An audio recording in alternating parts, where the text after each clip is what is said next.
এই 5 বছরও আমি বলবো, সামনে কে শাসক কে আছে আমার কাছে বড় কথা নয়, অন্যায়ের বিরুদ্ধে কথা বলবো।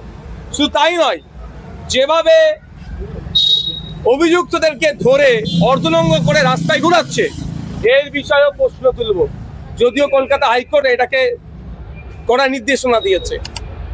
তৃণমূল কংগ্রেস যে দুর্নীতি, যে অন্যায় করেছে, প্রত্যেকটা তৃণমূলের নেতাদেরকে তার দোষের ভাগ নিতে হবে। এতদিন তারা মুখ খোলেনি কেন? দেখছে যে একের পর এক যখন অ্যারেস্ট হচ্ছে আর ডিম তাদের কাছে, পচা ডিম তাদের দিকে উড়ে যাচ্ছে, এই ভয়ে এখন কেউ তার নিজের দলের বিরুদ্ধে মুখ খুলছে বা কেউ সেখান থেকে অব্যাহতি নিচ্ছে। এই অব্যাহতি নিয়ে কিন্তু ছাড় পাবে না, আইনের মাধ্যমে তাদের প্রত্যেকের ব্যবস্থা হবে। এখন যারা সরকারে আছে, কর্মসংস্থান বৃদ্ধির কথা বলেছিল, বেকারত্ব দূরীকরণের কথা বলেছিল। শুধু তাই নয়, আজ থেকে 2 বছর আগে কলকাতা কর্পোরেশন বা বিভিন্ন পৌরসভা এলাকায় যে হকার উচ্ছেদ বা বেআইনি নির্মাণের বিরুদ্ধে বুটলিজার চলছিল, তখন এলওপি হিসাবে শুভেন্দু অধিকারী মহাশয় বলেছিলেন এগুলো বন্ধ করতে হবে, নাহলে আমি সামনে গিয়ে দাঁড়াবো। আজকে সেই রাজ্যেই পশ্চিমবাংলায় যেভাবে হকার উচ্ছেদের নামে রাতারাতি মানুষকে বেঘর করা হচ্ছে, এর বিরোধিতা আমি করছি। তখন তাদের পুনর্বাসনের দরকার।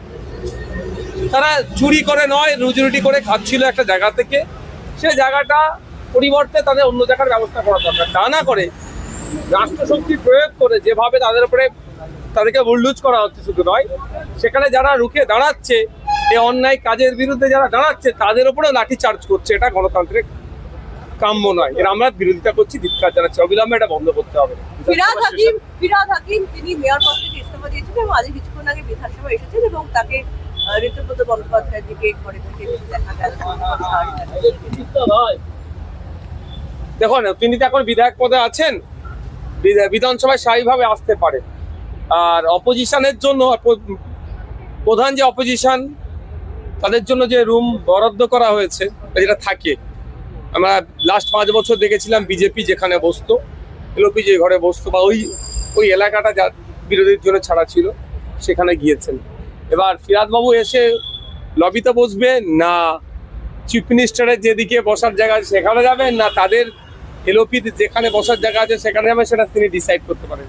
কিন্তু ঢুকি যে লেফট টার্ন নিল কেন, লেফট দিকে টার্ন নিয়েছে কেন, সেটা জিজ্ঞাসা করতে হবে, তাকে তিনি বলতে পারবেন। রাজ্যসভা থেকে আজকে সুখেন্দু শেখর রায়, তিনি তৃণমূল সাংসদ ছিলেন মনোনীত, তিনি আজকে ইস্তফা দিলেন এবং একাধিক অভিযোগ করছেন। যেই তৃণমূল কংগ্রেস পরাজিত হয়েছে, একের পর এক অভিযোগ তুলে দূরে সরে যেতে চাইছে। কিন্তু আমি এতটুকুই বলবো, তৃণমূল কংগ্রেস যে দুর্নীতি, যে অন্যায় করেছে, প্রত্যেকটা তৃণমূলের নেতাদেরকে তার দোষের ভাগ নিতে হবে। এতদিন তারা মুখ খোলেনি কেন? দেখছে যে একের পর এক যখন অ্যারেস্ট হচ্ছে আর ডিম তাদের কাছে, পচা ডিম তাদের দিকে উড়ে যাচ্ছে, এই ভয়ে এখন কেউ তার নিজের দলের বিরুদ্ধে মুখ খুলছে বা কেউ সেখান থেকে অব্যাহতি নিচ্ছে। এই অব্যাহতি নিয়ে কিন্তু ছাড় পাবে না, আইনের মাধ্যমে তাদের প্রত্যেকের ব্যবস্থা হবে। বুলডোজারের যে ঘটনা ঘটছে, সামনে যে বাজেট সেশন রয়েছে বা বিধানসভার অধিবেশন, তাতে কি এই বিষয়টা তুমি তুলবে?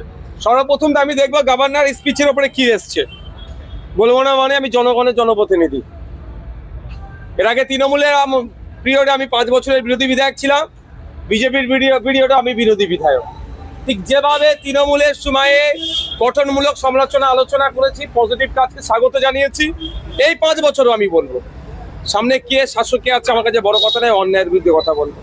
শুধু তাই নয়, যেভাবে অভিযুক্তদেরকে ধরে অর্ধনঙ্গ করে রাস্তায় ঘুরাচ্ছে, এর বিষয়েও প্রশ্ন তুলব।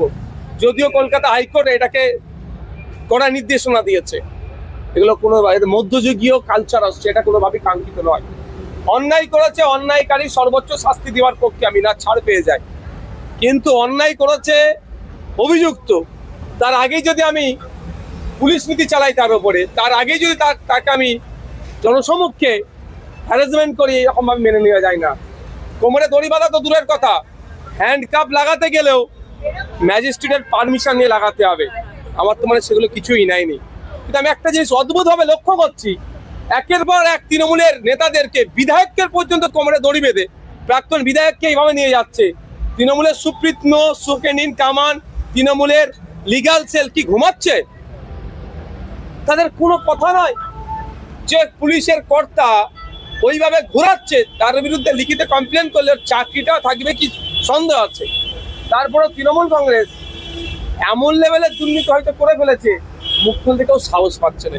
এই বিষয়গুলো বাজেট সেশনে অবশ্যই উঠবে, গভর্নর স্পিচে কি আসছে তার উপরে উঠবে, আলোচনা হবে। শওকত মোল্লার পরে জাহাঙ্গীর খান তিনিও গ্রেপ্তার হলেন।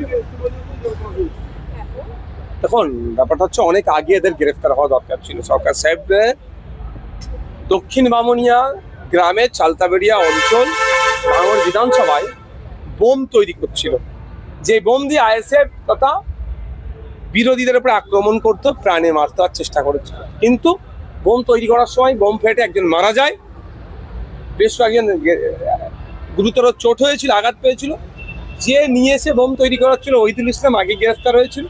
পরবর্তীতে আমরাও জানতে পেরে গিয়েছিলাম যে শওকত সাহেবের নেতৃত্বে এগুলো সব হয়েছিল।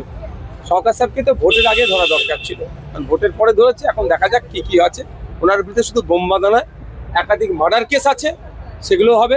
ভাঙড়ের রাজ্জাক খা তৃণমূলের নেতাকে এই শওকত সাহেবের ইন্ধনে খুন হয়েছে, সেই মামলা হবে। আমাদের 3টে কর্মীকে পঞ্চায়েত নির্বাচনে খুন করেছে, সেই মামলা হবে। ক্যানিং পূর্বে প্রচুর লোকের জমি জায়গা লুট করেছে, সেই মামলা হবে। অনেক বেনামি সম্পত্তি আছে, সেগুলো ইডি দেখবে। এক কথায় সূর্যের মুখ আমার মনে হয় উনি আর দেখতে এখন পাবেন না। আজকে দিল্লিতে ইন্ডিয়া জোটের বৈঠক, মমতা বন্দ্যোপাধ্যায়ের যোগদান, সোনিয়া গান্ধীর পাশে তাকে দেখা যাচ্ছে, বিরোধীদের ঐক্যবদ্ধ হওয়ার ব্যাপার। আমি আবারও বলছি, যদি সত্যিকারের অর্থে মমতা ব্যানার্জি মহাশয়া বিরোধী রাজনীতি করতে চাই পশ্চিম বেঙ্গলে, সর্বপ্রথম কাজে ওনার এই বিধানসভার মধ্যে আসা। এই বিধানসভায় যদি কোন আসতে পারে, আমি মনে করব বিজেপিকে পশ্চিমবাংলাটা অপবাদ দিয়ে করতে হবে। এত 15 বছর ধরে দুধেল গাইগুলোকে বোকা বানিয়েছে, তাদের মাসিয়া সেজেছিল। আগামী দিনে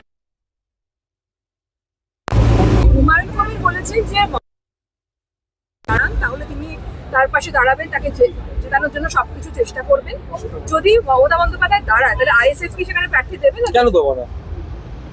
আইএসএফ এর রেজিনগরে প্রার্থী দেওয়ার প্রশ্ন আসছে না, কারণ বামেদের সাথে আমাদের জোট ছিল। আমরা রেজিনগরটা আমাদের ভাগে পড়েনি, সুতরাং আমাদের প্রার্থীদের রাখলে প্রশ্ন আসছে না। যদি সিপিএম জোটে আগিয়ে নিয়ে যেতে চায় তাহলে প্রশ্ন আসছে না। দ্বিতীয় কথা হচ্ছে, সামনে কে থাকলো আমাদের দেখার প্রয়োজন নেই। আমরা আমাদের জোটে লড়াই করব। আমরা চাইবো জোট থেকে এবারে গতবারে 2021 নির্বাচনে একটা ছিল, এবারে 2টো হয়েছে, যাতে 3টে সহ আরো বেশি করা যায়, তার লড়াই চালাবো।